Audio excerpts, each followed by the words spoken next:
Police in Brazil say a suspect has confessed to the killing of journalist Dom Phillips and indigenous expert Bruno Pereira. Investigators said Wednesday the suspect led police to a remote burial site where they unearthed human remains, marking a grim conclusion to a case that has sparked protests domestically and raised global alarm. Detective Eduardo Fontes told a news conference the suspect is a fisherman who had clashed with Pereira over his efforts to combat illegal fishing in indigenous territory.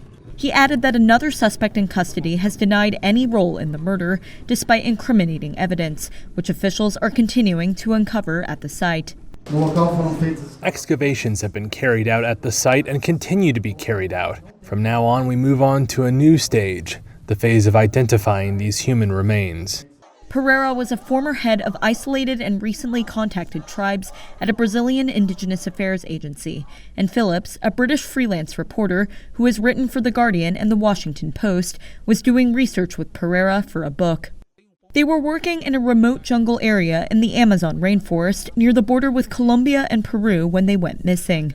The region, also known as the Javari Valley, is home to the world's largest number of uncontacted indigenous people and has been invaded by illegal fishermen, hunters, loggers, miners, and drug traffickers. Witnesses say Pereira had received threats from one of the suspects before. They also say the suspects were seen meeting in the area just moments after Phillips and Pereira passed by on June 5th.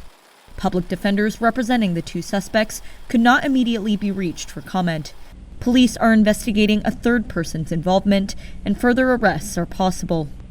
Meanwhile, Brazilian President Jair Bolsonaro, who has come under growing pressure to find Phillips and Pereira and previously faced questioning by Phillips himself, suggested Wednesday the journalist had made enemies by writing about environmental issues.